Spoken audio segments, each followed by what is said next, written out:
Hey guys, welcome back to another video. I got some hardware support from Nvidia to be able to check out the SciCraft world in Rtx mode. So I converted our 1.12 world that we've been working on for almost 6 years to 1.15 and then to Bedrock edition. And here we are in the spawn tower in the middle of our spawn chunks. It's time to enable Rtx mode. So you can enable this in any world now. Just turn it on here. And now we can see a difference. It's a bit darker. The texture pack works a bit differently. For example, the sea lantern wouldn't emit light here, but for example, the torches do. And what I also find really interesting, some terracotta blocks also do. And they even emit colored light. That's something we, for example, don't have in a Java edition. This is really neat. So I can definitely create different moods. For example, the cool cyan light or the hot red. It's really interesting. There's also pink. And I believe green is also a color. Alright, let's go around a little bit and get some impressions from the server. Here's our old iron farm. It's a bit shiny now, because we actually placed some green terracotta in there. What I find really impressive are the light effects. So the green light actually reflects on the ice we placed down here to make everything spawn proof. Here's our furnace array building that we mostly build out of snow. The cool atmosphere really translates over. Here in the background we can also see a soul, a redstone torch emitting some red light. Let's also maybe head down to the redstone area, so where all the furnaces are placed, and the redstone behind it. This also looks really interesting. Okay, the redstone is a bit messy now in this mode, but yeah, light effects are definitely really nice. Next up, Nether Hub. Unfortunately, Rtx doesn't work in the Nether yet, and we're also having another issue when converting to Bedrock edition. Our redstone is not compatible. So the Java edition redstone works entirely different, and all of our contraptions, like a 7-segment display here, either go crazy or wouldn't work at all. So I can't show off any machines, contraptions, or farms. We have to focus on the static aspects of the server, like buildings. Maybe let's try out the desert village that we built around our mob farm. So we got some light coming off from the mob statues in the corners, but apart from that, I think this is looking pretty good in Rtx mode. So overall, this is really fitting actually. I set the render distance to 24 chunks. That's the maximum possible in Rtx mode, so we can see the full perimeter. What I really like are the sunbeams shining through the perimeter walls. Yeah, this looks spectacular. Go up, then it's already fully bright. While standing down in the perimeter, you need to wait for the sun to go up until the area is fully illuminated. I think this is really nice, the light effects. It's also really nice to see how light effects with ray tracing have a higher range than in normal Minecraft. So we can still see the lights reflecting coming from the creeper statue, despite being about 55 blocks away. Normal Minecraft, light only has a range of 15 blocks. Let's also check out some of the mega builds on the server. So here we have our giant ice farm that took over 500,000 blocks to place. Obviously we can't try it out in Bedrock edition, it would never work. But I just want to have a flight around the area and get some impressions. We like the beams shining through the farm there. Looks really good. Here's also the Fortress of Solitude inspired storage for our ice. Looks really impressive. Let's check out our flower farm area. Here we just had some smaller farms in an industrial setting.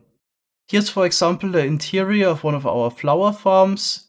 So this was definitely not built with Rtx in mind. For example, glass panes look a bit odd in my opinion, but it's just a texture pack maybe. But I think the atmosphere in here is also really good. Here's the inside of our old glass storage. Detail I really like. Yes, the moving light here shining through the windows. That looks really fantastic. Here's one wing of our furnace array. It's very industrial looking, just how we intended it to be. Fortunately, the redstone back there is going crazy. Is this the Red of Dawn? No, we just built our villager trading hall out of red terracotta, and it's really shiny. So some areas of the server can't be shown in the proper light. Now I was following the road to our greenhouse with the melon and pumpkin farm. I would really love to launch this machine. Unfortunately, it won't work. We can actually try it out, see what happens. Yeah, that's a bit sad, but yeah. The area here itself doesn't really translate that well. Maybe the glass doesn't fit, but yeah, it's definitely interesting to look at.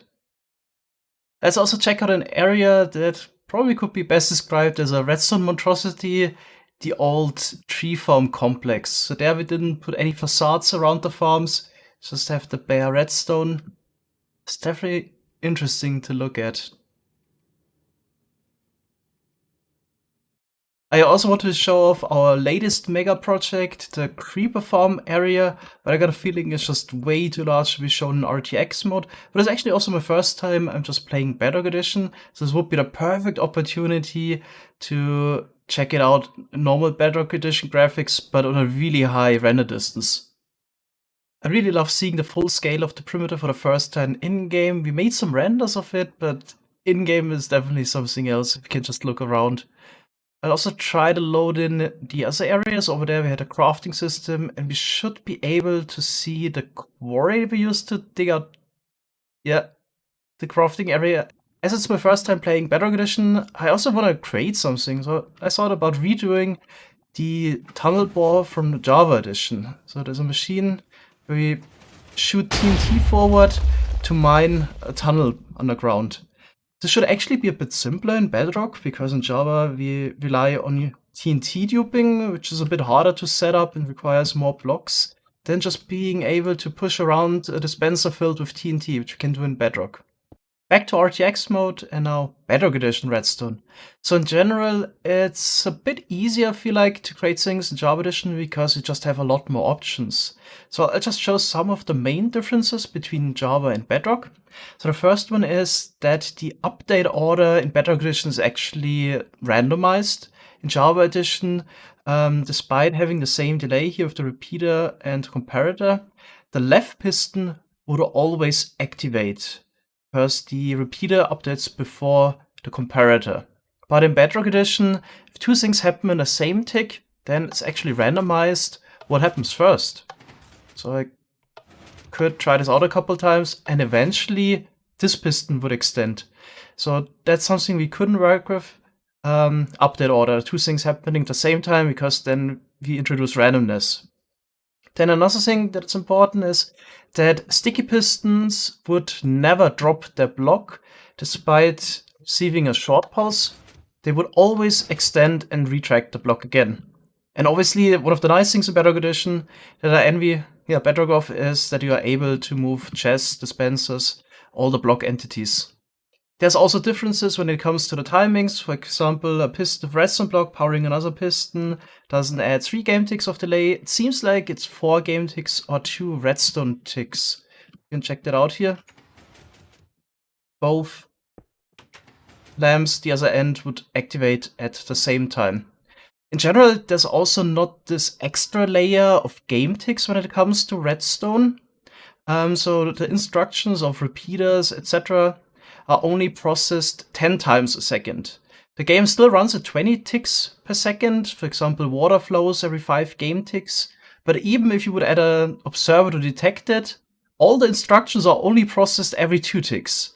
So there's really no way to escape this redstone tick system in Bedrock Edition Redstone, and that in general just gives you only half of the options to power things at a certain moment. So really limited with that. But in our case, none of those differences should matter too much. That's why I also picked this project. For example, the sticky piston block dropping isn't too important when making a one-way flying machine. So I think actually the tunnel bore might even be easier to make in Bedrock Edition. The first thing when deciding a tunnel bore is trying to figure out a way how to shoot the TNT forward, because it obviously shouldn't take out parts of the machinery, but still should create a hole that is large enough to fit the whole machine through. And we got that done here. So we will use a dispenser for the TNT. An important part was shooting the TNT up and over. And there's a 2 redstone tick difference in between those 2 steps. In Java Edition, there would actually be a 1 redstone tick. Okay, let's check it out. And also interesting fact is, let's do that again, is that the TNT's upwards momentum is completely cancelled by pushing it over. Oh, didn't see it properly there. Let's try it again. You can see here, we shoot it up and over, but the upwards momentum is completely cancelled. In Java Edition, we actually need to put in some slabs here at the top.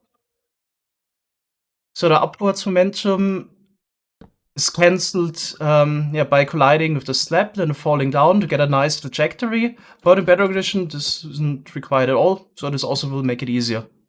Next step would be trying to figure out the correct delay between activating the dispenser and shooting the TNT forward so it explodes at the right height. This is, I think, quite similar to Java Edition. The TNT also has a 4-second fuse time. Right, now I just need to translate this delay here from the repeaters to a flying machine. The simplest way to do that would be to add pulling or pushing extensions to add delay. So the sequence would be we push the dispenser forward, then it would trigger, TNT falls down. Then it's actually quite interesting, if you push the slime block over with the TNT on top, the TNT actually also stays on top of the slime block. Technically, I'm quite sure we don't even need that block here. It's kind of interesting because in Java Edition, the TNT wouldn't get moved with the slime block. Alright, let's actually just launch it. So we push this forward, TNT suspends, then we add some pulling extension delay until we shoot it forward. Let's see it again. There we go. It explodes, I think, in the right height already. It's perfect. Now we just need to maybe add an engine to it. So this would loop on its own and we don't need to activate it manually by placing a piston here all the time. So I did just that, and I also added a TNT storage so we wouldn't run that quick. And now we're testing this also in real conditions. So I went underground and I added a fancy blue light to it. So the way you would operate this machine would be to activate the observer here. Also interesting, in Bedrock Edition you could use the flint and steel. This also worked in all the Java editions until it was removed because apparently it was a bug, but really nice. They're able to activate this. Now TNT is getting dispensed and shot forward. Then immediately the next one after that, etc. Also now the chest is top of the hopper, so the items can trickle through. Okay, so to stop this, you would just place a non-movable block, I think in front of the hopper here. Yeah, that should stop it. Okay, then you can remove it again and activate the observer again, and the tunnel bore would continue. So I would say this is really nice that this concept of the tunnel bore also works in Bedrock Edition. It's actually quite simple to build as well. It's definitely a nice alternative to digging. I hope you liked seeing the SciCraft world in Rtx mode and enjoyed my little adventure in Bedrock Redstone. Thanks so much for watching, see you next time, bye bye!